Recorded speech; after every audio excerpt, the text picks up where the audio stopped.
DHRM പ്രവർത്തകർ നടത്തിയ police station മാർച്ചിനെ നാട്ടുകാർ എതിർത്തതോടെയാണ് സംഘർഷാവസ്ഥ സംജാതമായത്. പോലീസ് ലാത്തി വീശി.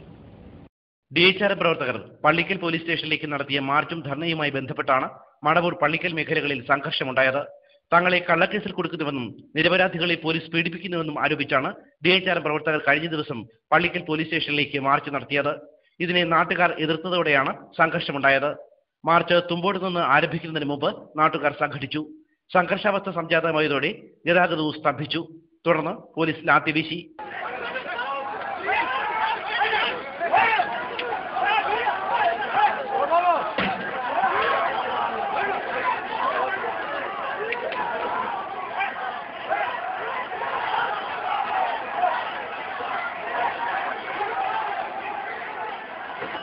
ലാത്തിചാർജിലും കല്ലേറിലും നിരവധി പേർക്ക് പരിക്കുപറ്റി.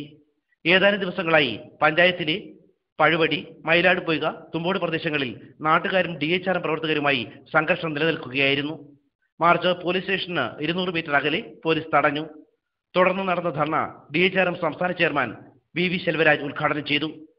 എന്നാൽ പോലീസ് ഏകപക്ഷീയമായ നിലപാടാണ് കൈക്കൊണ്ടതെന്നും നാട്ടുകാർക്കെതിരെ ആറ്റിങ്ങൽ DSP ലാത്തിചാർജിന് നിർദ്ദേശം നൽകുകയായിരുന്നുവെന്നും നാട്ടുകാരും ജനപ്രതിനിധികളും പറഞ്ഞു.